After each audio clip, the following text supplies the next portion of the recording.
Bonjour la famille, très heureux de vous retrouver dans cette nouvelle analyse tactique. Aujourd'hui, on va s'intéresser au coup tactique du coach Pape Thiaw face au Maroc. En deuxième période, on a vu une équipe du Sénégal qui a changé structurellement en passant du 1-4-3-3 à un 1-3-4-3. Qu'est-ce qui a motivé ce changement tactique?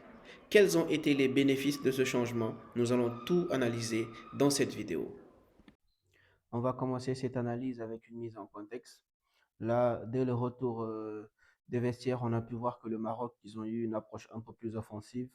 On le voit ici, avec, comme on voit ici, leur 4-3-3. Là, on voit le 4-3-3 avec une asymétrie surtout dans les positions. Là, on peut voir clairement ici que Achraf Hakimi, il est très haut sur le terrain. Brahim Diaz qui rentre dans le demi-espace. Et côté gauche, c'est un peu différent parce que on a Mazraoui, couloir extérieur, avec Ezalzouli, couloir extérieur. Et là, on a Ainavi, pointe basse, et les deux milieux relayeurs ici. Là, ils ont leur attaquant. Mais nous, le Sénégal, on peut le voir aussi, on est sur du 4-4-2. On le voit très clairement. Ce 4-4-2 là, on le voit ici, avec cette ligne de 4, cette autre ligne de 4 ici, et cette ligne de 2. Mais ce qui était super intéressant ici à analyser, c'est que les Marocains, quand ils ont poussé un peu plus haut leurs latéraux, que ce soit à gauche, que ce soit à droite, leur objectif surtout, c'était de créer ici des situations de 2 contre 1. C'est ce qu'ils voulaient créer en réalité. Ils voulaient créer des situations de 2 contre 1. Ici, on le voit, Hakimi, Brahim Diaz, Ezalzouli et Mazraoui. Maintenant, le problème, c'est que pour défendre face à cette situation-là, le Sénégal demandait à gauche à Sadio Mané de défendre là, à cette hauteur-là, et demandait à Iliman Ndiaye de défendre aussi très bas. Donc, c'est pour ça que par moment, on pouvait avoir une ligne défensive carrément de 6 joueurs. Le Sénégal pouvait avoir une ligne défensive carrément de 6 joueurs, on va le voir. Là, parce que là, très clairement, on le voyait ici. 2, 3, 4, 5, 6. Donc, on demandait de défendre avec cette ligne de 6 joueurs-là. Le problème, c'est que quand tu demandes à des joueurs comme Sadio Mané, Iliman, qui sont des joueurs offensifs, de défendre très bas, c'est compliqué, notamment à droite, parce que vous allez voir que Iliman, il n'a pas réussi à bien le faire tout le temps. Sadio Mané, il a été correct, il a bien défendu, mais le problème, c'est que Iliman, il n'arrivait pas à bien contrôler Mazraoui, et c'est ce qui fait que l'entraîneur, il va changer en deuxième période. On va le voir. On va repositionner nos joueurs là. On le voit ici. Donc, le problème, c'est que quand le ballon passait ici sur Mazraoui, on demandait à Iliman Ndiaye d'être sur lui. Et là, on est sur du 1 contre 1. Antoine Ezalzouli 1 contre 1. Mazraoui et Iliman 1 contre 1. Le problème, c'est que Iliman Ndiaye, il se faisait éliminer facilement. Sur plusieurs situations, ici, Mazraoui parvenait à avancer. Et Antoine, il était obligé de sortir. Antoine, il était obligé par moment de sortir, ce qui rendait très libre ce joueur-là. Et quand on parvenait à jouer avec lui dans la profondeur, donc là, il pouvait mettre un ballon dans la surface sur du centre. Donc là, c'était notre principal problème, spécialement sur le côté gauche. Et c'est ce qui va pousser le coach à mettre en place ce changement dans la structure. Parce que l'objectif aussi, comme on l'a dit, c'était quand eux, ils arrivaient, voilà, quand eux, ils arrivaient à créer ces 2 contre 1 là, avec une ligne défensive de 4, c'était problématique. Mais si on changeait de structure comme ça et qu'on avait une ligne défensive de 5, vous m'excusez, là, c'était beaucoup plus simple parce que lui, il allait défendre sur lui et là, défendre sur là. Et là, ici, on aurait du 2 contre 2, on n'aurait pas été en difficulté. On va essayer de voir en vidéo tout ce qu'on a pu montrer en animation. On le voit là. Comme j'ai dit, le 4-4-2, on le voit très très bien. Et vous allez voir que on voit ici Hakimi très haut, Mazraoui qui se déplace. Regardez, Iliman Ndiaye, comme j'ai dit, qui doit travailler sur lui. Et Antoine et Iliman, ils défendent très très mal. Regardez bien comment il va se faire éliminer facilement. Et là, Antoine, il sort sur Ezal Zouli. À partir de ce moment-là, il se procure une occasion très très dangereuse. On va le voir encore dans la séquence qui suit. Ce que je disais tantôt, là, c'est 2 contre 2 à la base.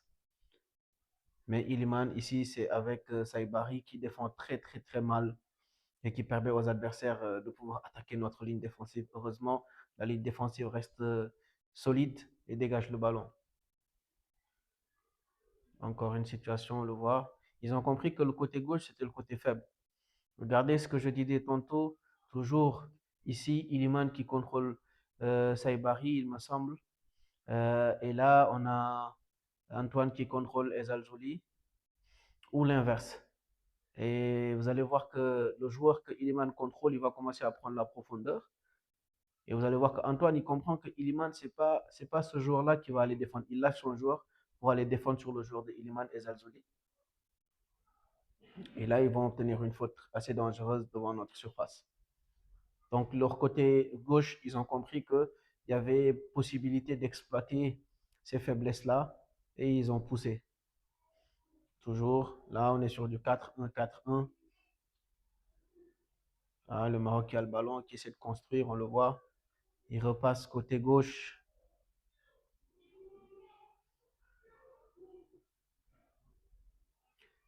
Regardez la position ici, Sadio qui s'intègre, comme j'ai dit, à la ligne défensive pour contrôler ici Hakimi et éviter ce 2 contre 1. Et là, ils vont faire sortir Sadio Mané de la ligne défensive parce qu'ils savent qu'il est beaucoup plus discipliné tactiquement dans ce rôle que Iliman, donc il fallait le faire sortir. Hakimi décroche, Sadio sort le cadré et dans son dos, il y a El Hannous qui plonge dans cet espace-là. Lamine Camara va aller défendre, mais il ne défend pas bien. Et vous voyez, le problème, c'est que quand ils arrivent avec cette ligne offensive de 5 là, ils arrivent à étirer notre ligne défensive de 4 joueurs. Et vous voyez l'espace qu'ils ont créé entre Diouf et ici Niakhaté, c'est dans cet espace-là qu'ils vont mettre ce ballon dangereux-là pour El Karabi. Donc on voit que c'est une équipe qui avait cette ambition de mettre très très haut les joueurs, leurs joueurs offensifs, notamment. Comment notre défense à 5, notamment de 5-4-1 défensif, a pu rééquilibrer les débats.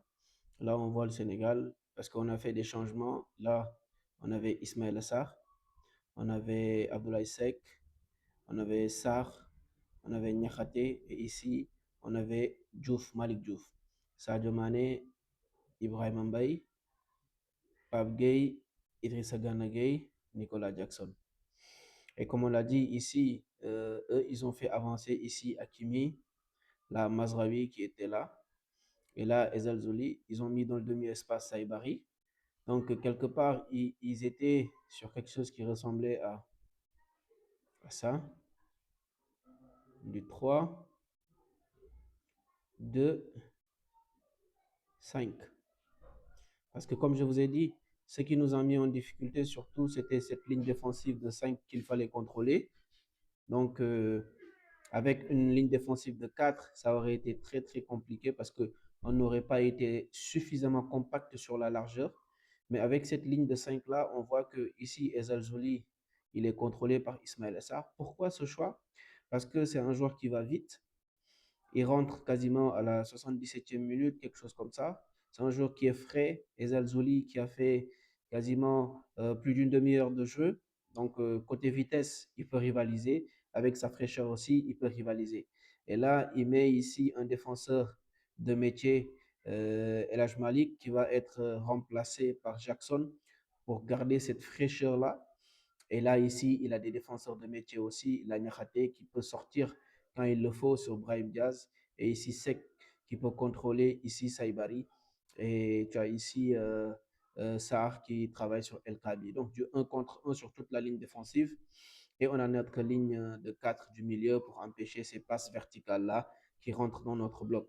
Et je pense que ça a été très, très intéressant dans l'approche parce que ça nous a permis de garder notre compacité, notamment sur la ligne défensive. Et là, avec ce joueur-là, il peut empêcher cet angle de passe-là. Et à partir de ce moment-là, on retrouve un équilibre. Et je pense que c'est ce qui a rééquilibré les débats, notamment sur la deuxième période. Donc, en passant en 5-4-1, on règle un problème fondamental, c'est la compacité sur la largeur. Parce qu'on le voit ici. Je vais le montrer parce qu'on a la ligne. On a ici la ligne de 5 marocaine. Donc, on a ici notre ligne de 5 ici défensive. Et on règle ce problème-là. Donc, ce qui fait que on se retrouve ici sur du 5 contre 5. Donc, sur cette ligne-là, du 5 contre 5. Et pour moi, ça a été super important dans la mesure où ça nous a permis, comme j'ai dit, de redevenir compact sur la largeur et de pouvoir contrôler ou éviter ces 2 contre 1 là. Offensivement, ce que ce système permettait, c'était d'avoir un 3-4-3, mais surtout avec ce carré au milieu, on va le voir. On a ici Sek, Sar, Niakhaté, cette ligne de 3. Et ici, le 4 au milieu, on a Gadna, on a Pape Gueye, Ibrahim Mbaye, Sadio Mané qui formait ce carré ou ce trapèze, en tout cas ce bloc de 4 joueurs à l'intérieur. Et on a sur la ligne offensive ici Ismaël Assar très très large, Nicolas Jackson et ici Diouf très très large. Qu'est-ce que ça permettait cette approche-là? C'est que déjà à la relance, ça nous permettait d'avoir ici du 3 contre 1, on le voyait ici, mais au milieu d'avoir aussi du 4 contre 3, ça aussi c'était important parce que cette équipe marocaine-là, il faut rappeler qu'elle était avec un trio du milieu, 1, 2, 3. Donc, ce trio du milieu-là, on le voit ici. Et là, très clairement, on voit ce 4 contre 3-là. Et même sur la ligne offensive aussi, si on manipule très très bien ces deux joueurs dans les half space, Ibrahim Mbaye et Sadio Mané, on peut toujours créer ici de la supériorité si on les manipule bien pour avoir ici du 5 contre 4. Donc, à tout point de vue, c'était un système qui nous permettait, on le voit ici, de dominer l'adversaire euh, dans nos 30 premiers mètres, dans la première phase du jeu, dans la deuxième phase du jeu et dans la troisième phase du jeu. Et c'était ce qui a été super intéressant parce que on a réussi à trouver dans ces espaces-là Ibrahim Mbaye entre les lignes. On a réussi à trouver Sadio Mané entre les lignes. Par exemple, quand le ballon était avec Nakhaté, il pouvait avancer avec le ballon, mais surtout, il pouvait trouver ce joueur-là qui pouvait décrocher et être servi là. Et quand il est servi là, il peut fixer. Et à un moment donné, lui, il sort et il peut libérer Ismaël Assar dans l'espace. On a vu des situations comme ça qui se sont répétées assez souvent. Ce qu'on a pu aussi voir aussi, c'est que par moment aussi, on peut ici aller chercher Ismaël Assar et le défenseur qui va sortir, ce qui va créer cet espace-là, parce que ça va étirer ici cette ligne défensive. Excusez-moi. Donc, quand il sort, ce qui se passe, c'est que ça va étirer ici cette ligne défensive, on le voit, et ça va créer de l'espace ici pour Ismaël Assar qui peut attaquer cet espace. Il y a aussi une situation comme ça où il met le ballon ici pour Ibrahim Mbaye, pardon, et il attaque cet espace après pour terminer sur un centre.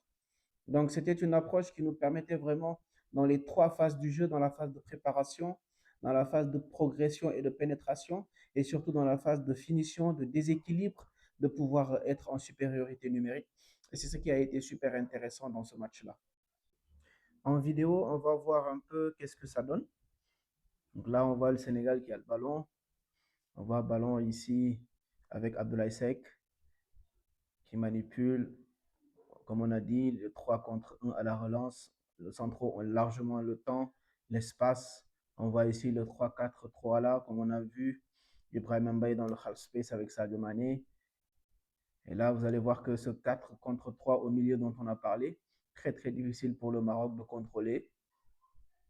Et là, on manipule le bloc. Et là, on voit très clairement Ibrahim Mbaye, Sadio Mané entre les lignes. Et comme j'ai dit, si on arrive à manipuler ces deux joueurs-là, vous voyez la ligne de 5 offensive contre la ligne de 4 défensive marocaine. Et c'est ce qu'ils n'ont pas pu contrôler. Et là, Idrissa Gana Gueye va aller chercher ici Ismaël Assar qui va étirer la ligne défensive et Ibrahim Mbaye va entrer dans cet espace-là. Terminé par un centre très très dangereux. Donc on voit que c'est avec cette manipulation des joueurs half space, on parvient à créer cette supériorité dans la deuxième phase et la troisième phase du jeu.